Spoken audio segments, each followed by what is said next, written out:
Good morning. I am Mark O'Connell, Executive Director of the Wisconsin Counties Association and co-chair of Competitive Wisconsin. This portion of the program is to talk about community quality of life and opportunity. I am here with Tim Hanna, Executive Director of the Local Government Institute, Dave Miner, President and CEO of the Eau Claire Area Chamber of Commerce, my good friend Ruth Schmidt, Executive Director of the Wisconsin Early Childhood Association, and Steve Deller, Professor of Applied Economics at UW-Madison Extension. When we talk about quality of life, we talk about, well, things that make our communities attractive. As we talk about the expenditure of funds with the American Rescue Act, we need to ask ourselves, how might we most wisely and effectively expend the dollars so we get a return on investment? Well, one of the issues that comes up is quality of life. So let me ask our guests. We know about infrastructure, we know about population and demographic challenges. Why should quality of life issues be on par with those other topics? Tim, why don't we start with you? Thanks, Mark, and I appreciate the opportunity. I find the topic interesting because it's titled Community Quality of Life and Opportunity. It's not entitled City Quality of Life or Village Quality of Life or County Quality of Life. It's titled Community Quality of Life. There's a difference between a city and a community, or a village and a community. A community doesn't have defined borders. A community is defined by how we live our life. And so when you talk about quality of life, it doesn't help if one municipality or one county in a certain economic region is making investments in quality of life and the neighbors are not, just going along for the ride. Because the reality is our citizens don't live their lives based on the lines on a map. They live their lives based on relationships, and those relationships really, from an economic term, really are defined by a region. And so community quality of life, in and of itself, really necessitates working together. That's number one. Number two, what we consider infrastructure, I think we need to broaden our mind about what is infrastructure. When it comes to quality of life, community quality of life. You can go to all the physical things, right? And again, when you invest in those physical infrastructure things, does it help if one city or one municipality is making a lot of investments in their physical infrastructure and then the neighbors are not?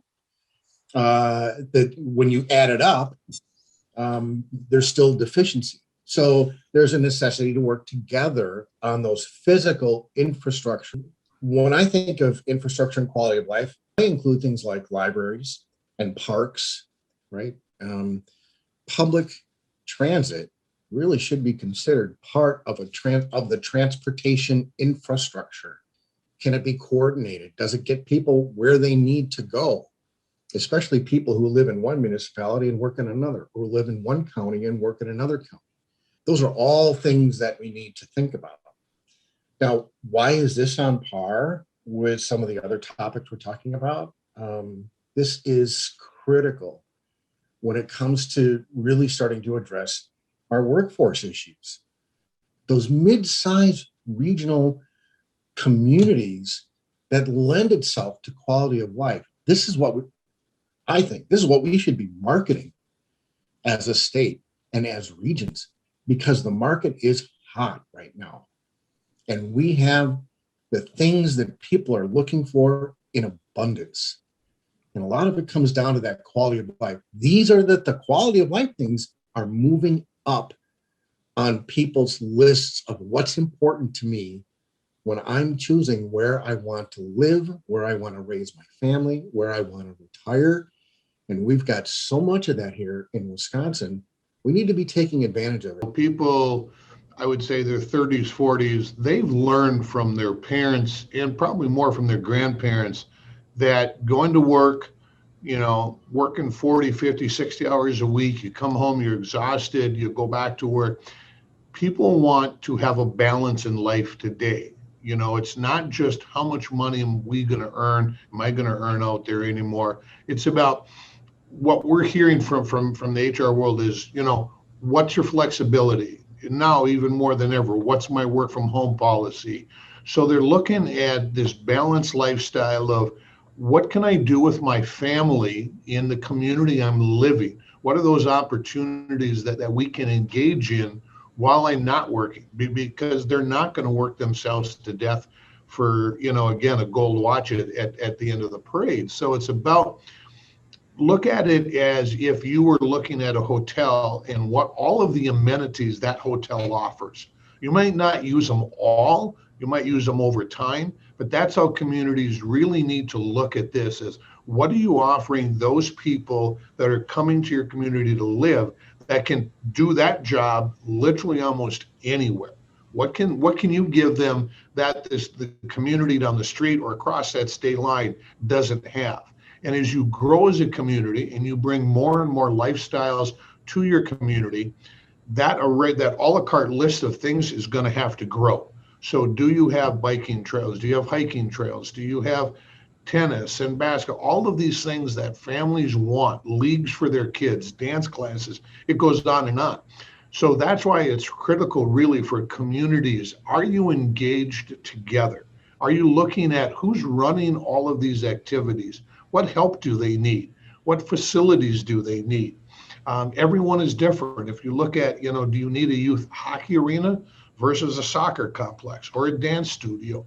Those things are all going on, but it's those communities that are truly engaged within itself, that you have the private, the public, the nonprofit, the religion, all of it kind of working together to say, how do we help each other? How do we survive here and make this a community that people truly want to be at? Because again, when you look at communities that are thriving, they are the ones who are looking at how they're doing it together.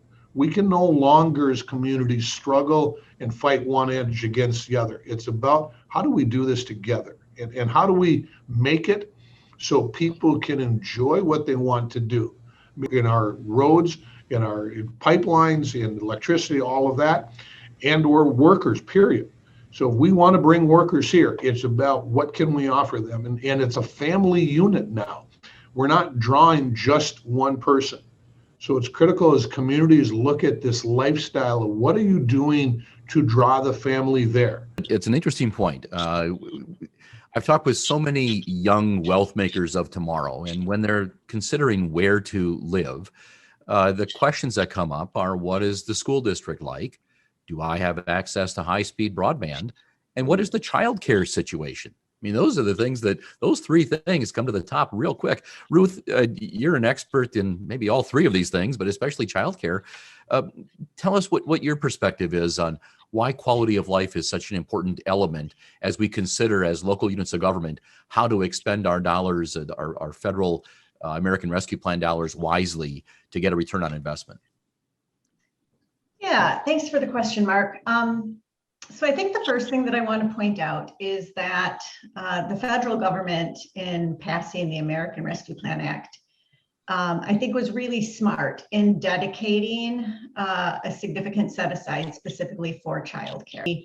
The profile of childcare has risen during this time period with a growing understanding of what the critical role it plays in community well-being, community health, keeping people employed, keeping our economy going. And so Wisconsin, for instance, is getting $589 million specifically for childcare in American Rescue Plan Act funds. We need to be encouraging young families to come to Wisconsin, to stay in Wisconsin, to stay in the communities where they were raised, to work in those communities, so that we do have vibrant communities, vibrant well-being of our state and our economy. Prior to COVID, we already were facing a childcare crisis in Wisconsin. We had an incredible shortage of childcare, an incredible shortage of infant and toddler care, which of course is the most expensive care. Childcare was on average chewing up over 20% of the median household income in our state. So every month, parents with really young children, families with really young children were spending over 20% of their household income on childcare, which of course makes it really challenging for them to be consumers of other goods and services and products in their communities. And during COVID, it became critically clear that our education system is also functions to allow parents to participate in the workforce, right? Like we really learned very quickly as children were home with moms and dads. We learned really rapidly that without children in education settings, in play-based childcare facilities, parents can't work. And without parents working, our economy can't thrive, right? We have to find a way to better support families in their ability to secure childcare so that they can work, so that their children are ready for school when the time comes for them to enter into our K-12 system. And so that we are raising sort of the next generation of citizens in our state to take on the important work of keeping our state going, right? All right, let's move now to when we talk about quality of life, are we simply talking about upkeep and maintenance of what it is we have? Or is this an issue that's something bigger? Do we need to look at this in a little different way? Dave, how about you? Is it simply maintain what we have, or is it something more than that?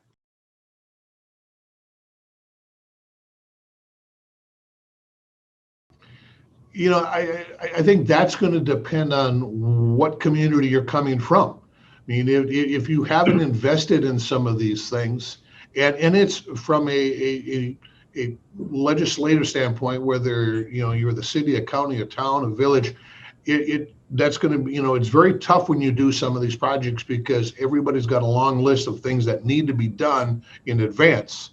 But these are critical things, again, when you look at it from a quality standpoint, quality of life standpoint.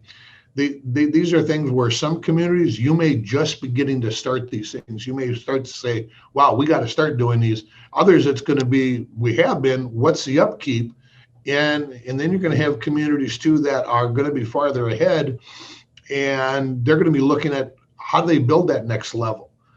So I think for each community, it's stepping back and saying, and again, this is where it's critical to have that input from the private side, from the nonprofit side, to the community, to the legislative body of that area. What does your community want? When you say quality of life, what is it you're trying to attain? Have you talked to that group? Are you, again, realizing there's groups out there that can help you achieve some of these things? I've always said, if you look at the state of Wisconsin and the hundreds of miles of snowmobile trails we have, yet a lot of them are groomed by volunteers. You look at some of the hiking trails we have that goes across the state of Wisconsin, they're volunteers that do them. So a lot of these partnerships that can be formed, and again, coming back to this point of private, public, volunteerism, all of that can work together to get these things accomplished.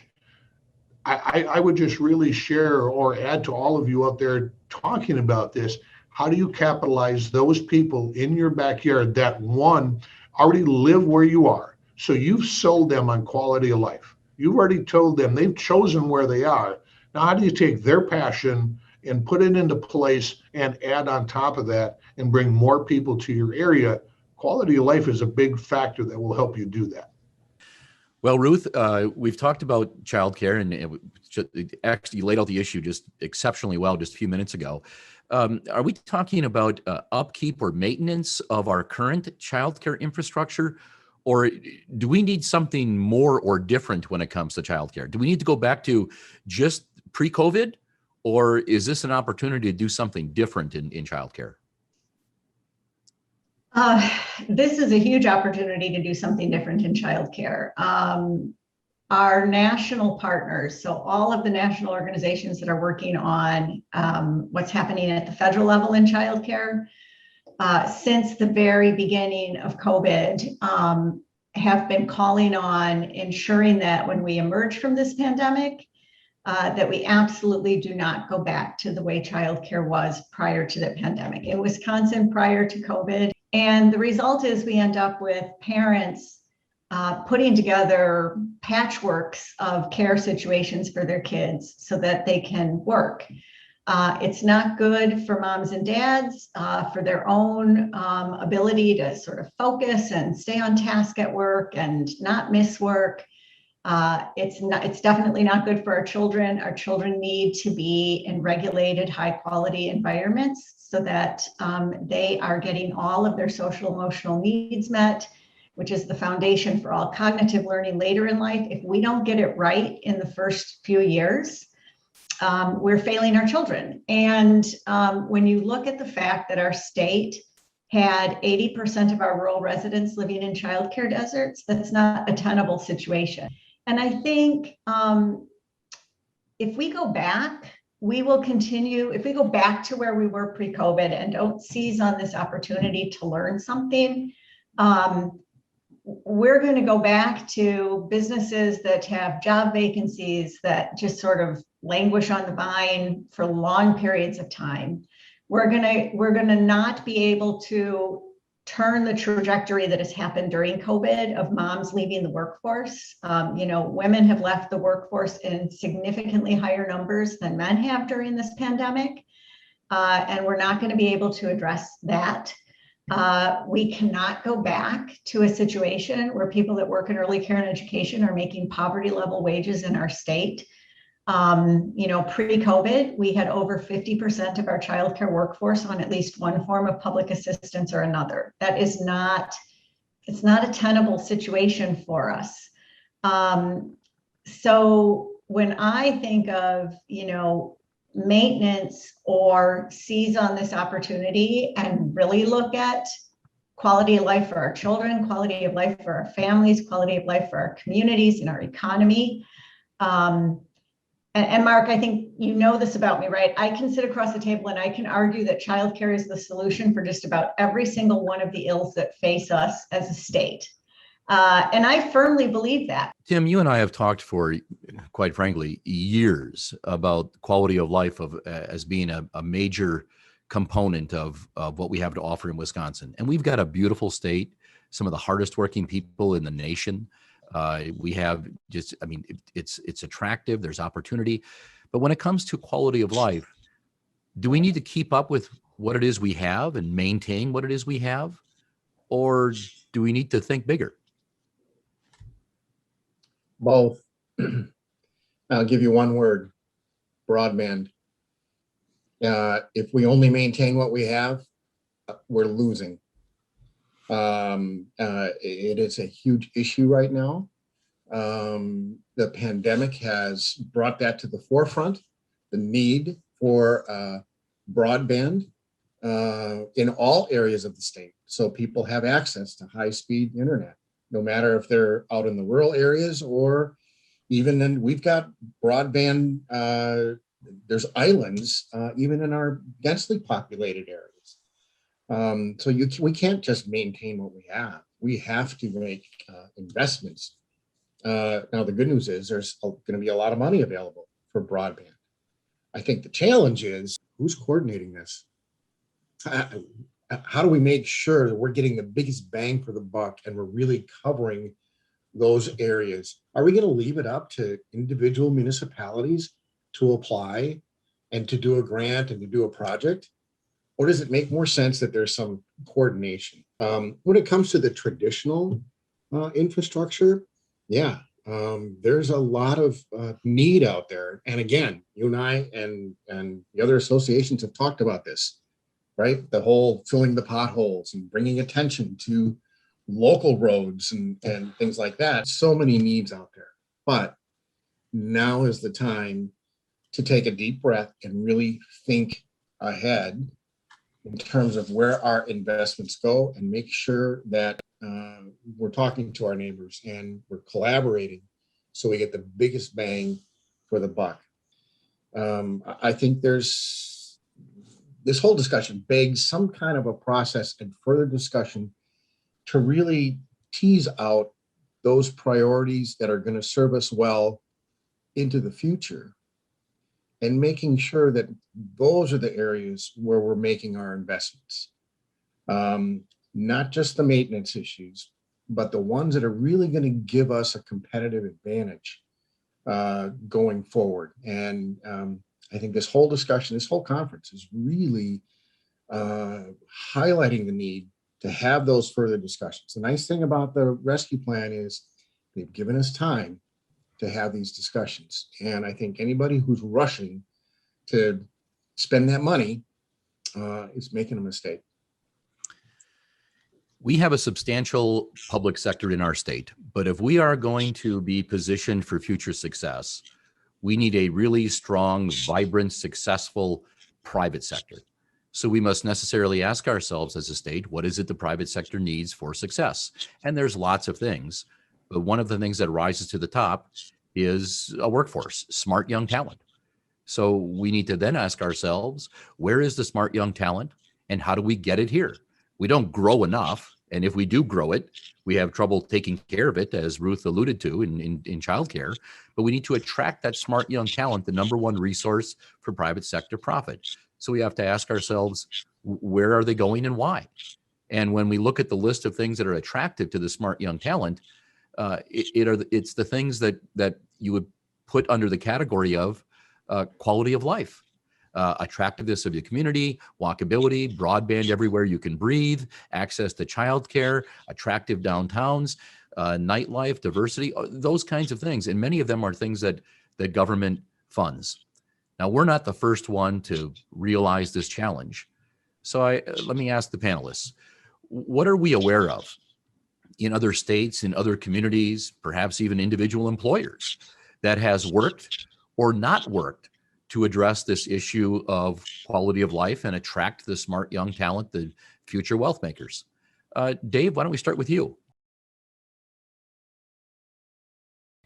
I think, it's like anything, flattery, we steal from others, especially in the chamber world. We take, most of the world calls it R&D. We call it rip, off, and duplicate.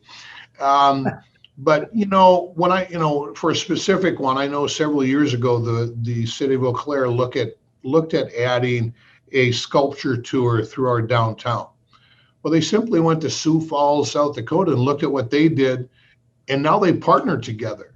So again, I would encourage areas to get outside of their own community, see what other communities in Wisconsin are doing, see what other communities in the Midwest. Certainly, again, when you look at communities like Sioux Falls and, if you want to go farther away, Nashville and Austin, San Antonio, these are vibrant communities that their younger population is booming because people want to be around that vibrant scene. And again, just because you see what Nashville or the cities or something is doing, doesn't mean you have to do exactly the same thing. How do you put your spin on it to work for your community? Again, no one's going to be able to duplicate Nashville for being the country scene, but you can take a part of that back to your community and say, how can we do this? How can we do it in our community on our scale that fits? But the biggest thing is getting outside of the confines of your community and see what other people are doing. Somebody once told me in the chamber world that there's no new idea. We've invented it all. I'm not quite sure about that, but we do recycle things. We do take other ideas, whether it be from a bigger community or smaller, and then we customize it to fit us here in Eau Claire. And I think that's the big thing, is just leaving your town, put a bunch of people on a bus for a day and driving a couple 100 miles. Steve, I know you've looked at this question quite some time as well. And in your previous life, heading up the city of Appleton, you've done a lot to make that community attractive. So some of those ideas you came up on your own, some you may have modified from other areas. So what have you seen in other states or communities that has worked in terms of improving quality of life and making our communities attractive to the workforce of tomorrow? And what are some things that have not worked so we don't have others making maybe going down a road that they shouldn't? Well, this is this is near and dear to my heart. And I'm going to go off on a little bit of a tangent here because really what works is on top of all the physical things that we've talked about, quite frankly, it's really about culture. And I think you can boil all of those things down that people look for when they're choosing, where do I want to move to? Where do I want to settle down? Where do I want to raise my family? You can throw a lot of that into that basket of what's the culture like? What are the schools like? What's the atmosphere? How do people treat each other? You just rattled off a list of things that are important. And I'm going to say this, government has a role in working to define the culture of a community. And I use that word intentionally again, that word community, not city or whatever, village, county, town. It's the community, and it's about relationships. And government has a role by setting an example. And so, from my own experience, I've seen that work here in Appleton and in the Fox Cities by being intentional about having hard conversations around sensitive topics. We've had those discussions here in the Fox Cities. There's an initiative called Imagine Fox Cities, and it's for public sector, private sector, nonprofits, all to come together and imagine what we want this region to look like, and talk about really tough stuff. We've had discussions around diversity and acceptance and treating people in a respectful way. We had a summit last summer to talk about the outcome of some of the research that they had done. This was a virtual summit, and there were over 850 people that signed up to spend over half a day listening and talking about the future of the Fox Cities. And to me, that was so exciting to see that many people bought in. But I use that as an example of this is a concerted effort to determine what you want the culture to be in this region. You touched upon something, Tim, when you said the term working together. I've traveled all over this country. I've talked with local government officials, state officials, business community in every corner of this nation. One commonality for successful regions, communities, is when academia, private sector, public sector, community leaders get together and converse. They don't have to agree. They simply have to converse and have an understanding or appreciation of what the participants in a community desire that community to be. And you touched upon something else, Tim, identifying what's in the way from where you are to what you want to be, and then working together as a community to try to address those challenges or move those mountains to get you as a community where you want to be. Yeah, Ruth, this is it seems very clear to me in the area of childcare. Now, there have got to be things that have been innovative throughout the country that have worked in other areas that we could maybe learn from. There's probably some things in the area of childcare that have not worked that we don't want to repeat. But what have you seen in other states or communities in the area of childcare that have worked that we might share with the audience and we might try ourselves as we expend these rescue plan dollars wisely? The challenge with this, Mark, is that every state in the nation is grappling with this issue. And every state in the nation is at the table with their policy leaders, their community leaders, looking for solutions. Philanthropy is at the table on this issue in a huge way. Louisiana has done some really remarkable work in early care and education. They created 3 levels of tax credits years ago to support people that work in early care and education with a refundable tax credit for educators.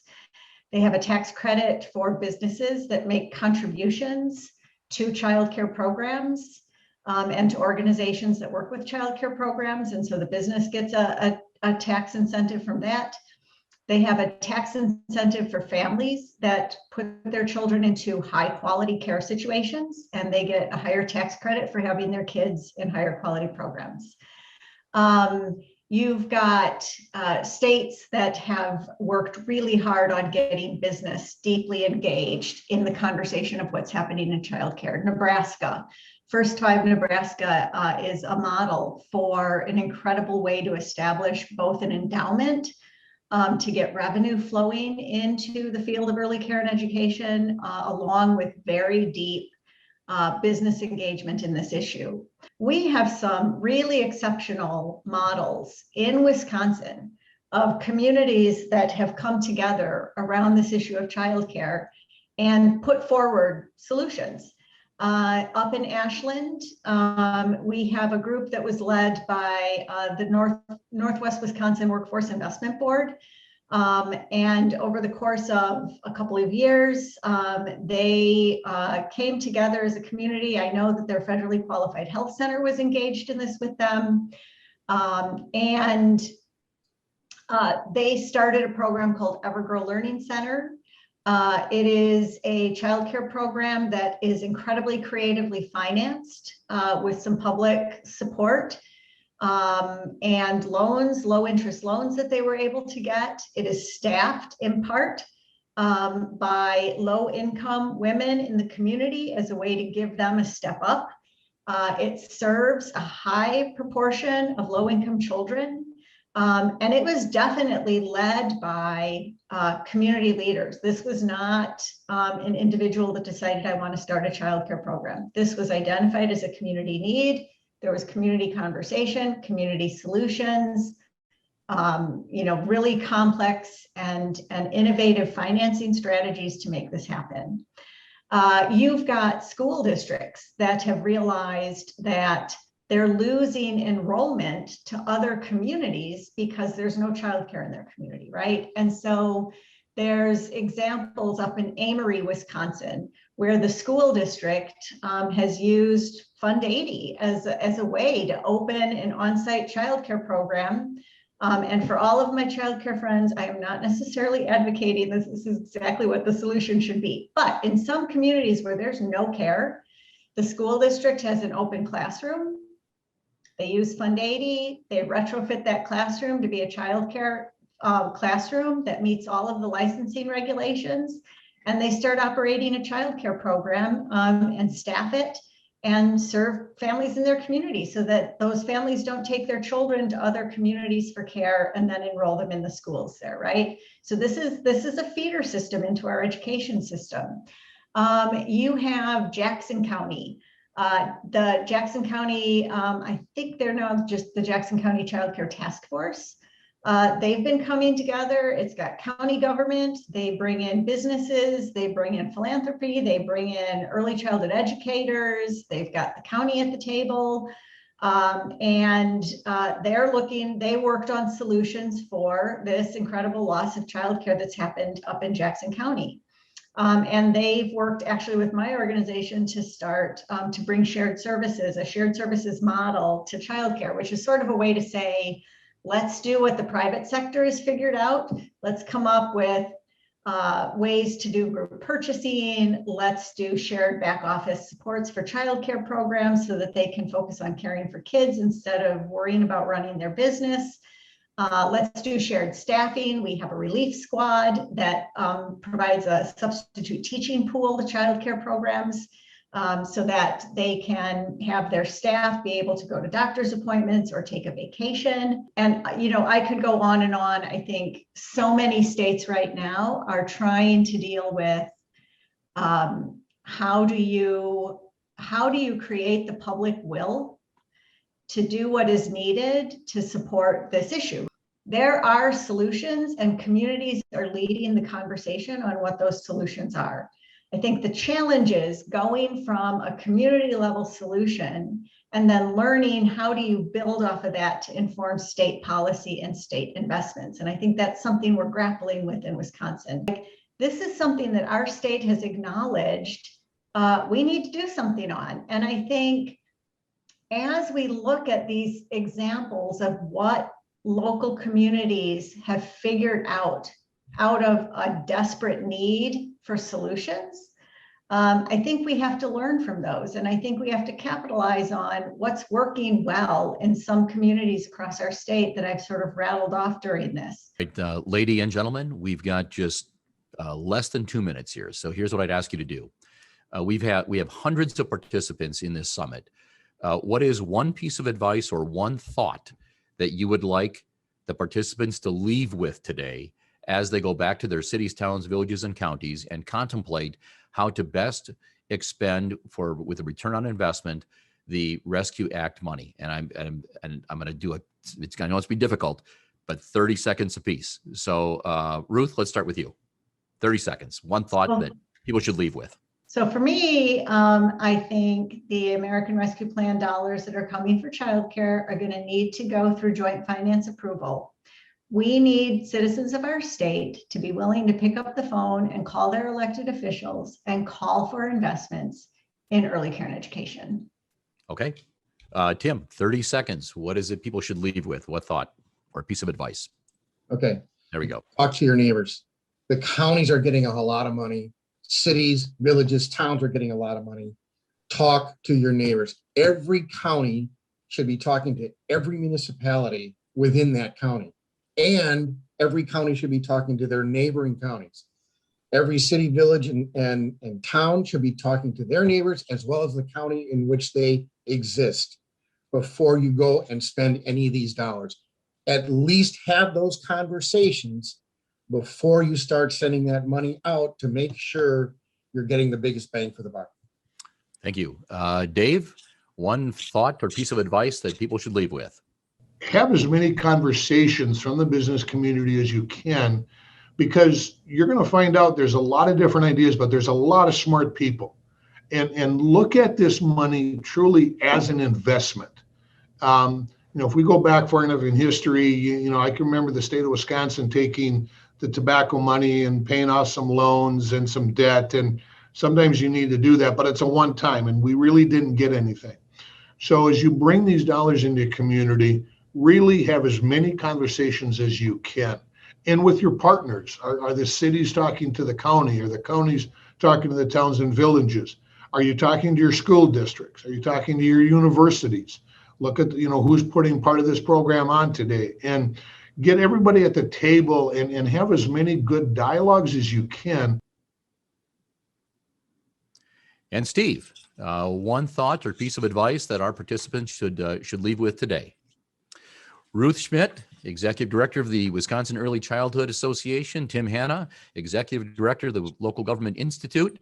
Steve Deller, Professor of Applied Economics at the University of Wisconsin Extension. And Dave Miner, President and CEO of the Eau Claire Area Chamber of Commerce. The four of you, thank you so much for participating in this portion of the program. Thank you.